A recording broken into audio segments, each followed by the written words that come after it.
নমস্কার বন্ধুরা, আবার লাভেন কুকিং চ্যানেল থেকে আবার একটা রেসিপি নিয়ে চলে এলাম। আচ্ছা দেখো, ফুলকপি আর আলু দিয়ে আমি কাতলা মাছের ঝোল করব। তা প্রথমে কড়াটা আমি গরম করে বসিয়ে দিয়েছি, আর এখানটা মাছ আমি নুন হলুদ আগে মাখিয়ে রেখেছিলাম, সেগুলোকে ভেজে নেব। বন্ধুরা, আমি কড়াটা বসিয়ে দিয়েছি, কড়া গরম হয়ে গেছে, আমি তেল দিয়ে দিচ্ছি, মাছগুলোকে ভেজে নেব। কড়াটা গরম হয়ে গেছে, মাছগুলোকে আমি ভেজে নেব।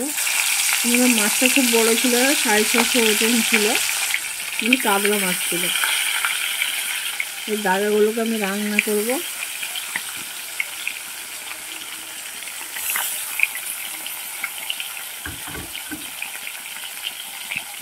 মাছগুলো একটু ভাজা হয়ে গেলে আমি উল্টে দেব। মাছগুলোকে উল্টে দেবো বন্ধুরা, এটা একটু ভালো করে আরও ভেজে নেব।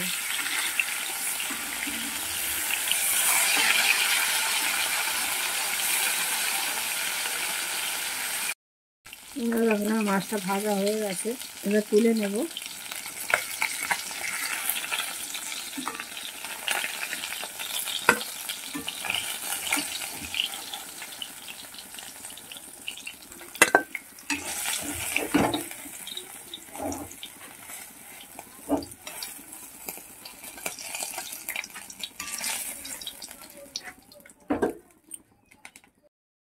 এবার যে তেলটা আছে সেই তেলে আমি আলু ভেজে নেব। আলুগুলোকে আমি এরকম কেটে নিয়েছি, সব আলুগুলোকে একটু লাল লাল করে ভেজে তুলে নেব।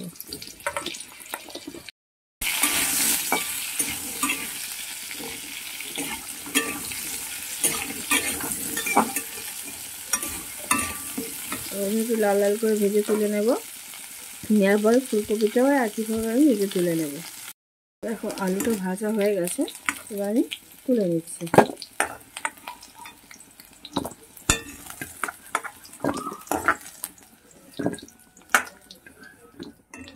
এবার যে বাকি তেলটা আছে ওতে আমি ফুলকপিগুলোকে ভেজে নেব।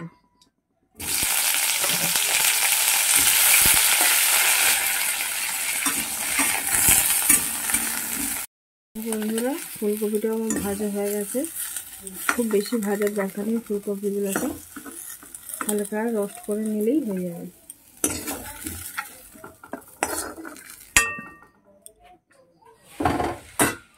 এবার কড়াইতে আমি তেল দেব, অল্প করেই তেল দিলাম। জিরে ফোড়ন দিচ্ছি, এরপরে একটা পেঁয়াজ, ছোটো পেঁয়াজকে কুচিয়ে রেখেছিলাম, সেটা দিয়ে আমি সামান্য ভেজে নেব। 30 সেকেন্ডের মতো নাড়াচাড়া করে নেব। দেখো এবার একটা টমেটো কুচিয়ে রেখেছিলাম, সেটাকে দিয়ে দিচ্ছি। এটা 30 সেকেন্ডের মতো আমি নাড়াচাড়া করে নেব, আর সামান্য লবণ দিয়ে দেবো যাতে টমেটোটা ভালো করে সিদ্ধ হয়ে যায়। দেখো স্বাদ অনুযায়ী লবণ দিয়ে দিলাম, দিয়ে আমি আরও 30 সেকেন্ড এটাকে কষাবো। আমরা আদা গ্রেট করে রেখেছিলাম, সেটাকে দিয়ে দিলাম। এখানে কোনো রসুনের ব্যবহার হবে না। এটাও 30 সেকেন্ডের মতো আমি কষাবো। হাফ চামচ হলুদ দিলাম, হাফ চামচ লঙ্কার গুঁড়ো দিলাম, সামান্য জল দিয়ে দিচ্ছি, দিয়ে মশলাটা ভালো করে কষে নেব। তারপর বন্ধুরা জিরে গুঁড়ো দেবো একটু, হাফ চামচ,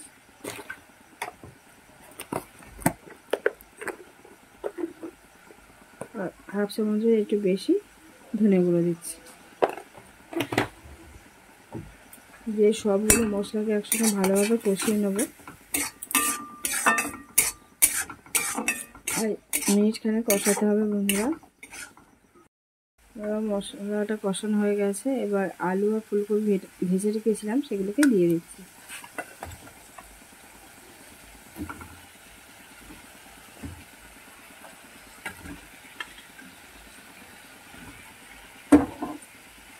এগুলোকে ভালো করে কষিয়ে নেব মশলার সঙ্গে।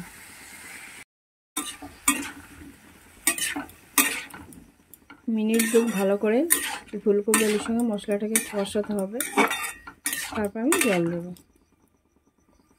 তোমরা দেখো কষানো হয়ে গেছে, আর আমার লবণ দেওয়ার প্রয়োজন নেই, কারণ আমি লবণ আগেই দিয়েছিলাম। এবার তোমাদের যদি প্রয়োজন হয় স্বাদ অনুযায়ী তোমরা লবণটা দিও, আর যেহেতু আমরা লবণ একটু কম খাই, একটু কমই দেওয়া হয়। এবার আমি জল দিয়ে দিচ্ছি।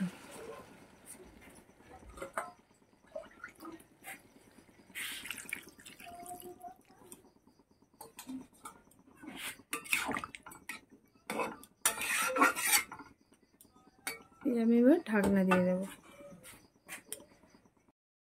দেখো বন্ধুরা, 5 মিনিট পরে ফিরে এলাম। আলু একদম সিদ্ধ হয়ে গেছে, ফুলকপিও অনেক সিদ্ধ হয়ে গেছে। এবার মাছগুলোকে আমি দিয়ে দিচ্ছি।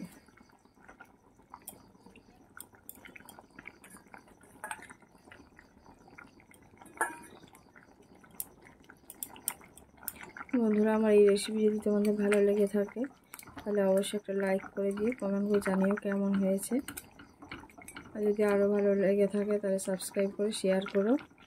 আর যারা নতুন বন্ধু আছে অবশ্যই প্লিজ ভিডিওটা দেখে আমাকে সাপোর্ট করো। আরও 5 মিনিট ফুটতে দেবো। মাছটা আর ফুলকপি যতটুকুনি বাকি আছে ততটুকুনি সিদ্ধ হয়ে যাবে। তোমরা দেখো কমপ্লিট হয়ে গেছে, এবার অফ করে দিয়ে সব সিদ্ধ হয়ে গেছে, এবং সব সিদ্ধ হয়ে গেছে। বন্ধুরা, আজকের রেসিপি আমার এই পর্যন্ত। আবার একটা নতুন রেসিপি নিয়ে চলে আসবে। ততক্ষণ ভালো থেকো, সুস্থ থেকো। অনেক ধন্যবাদ।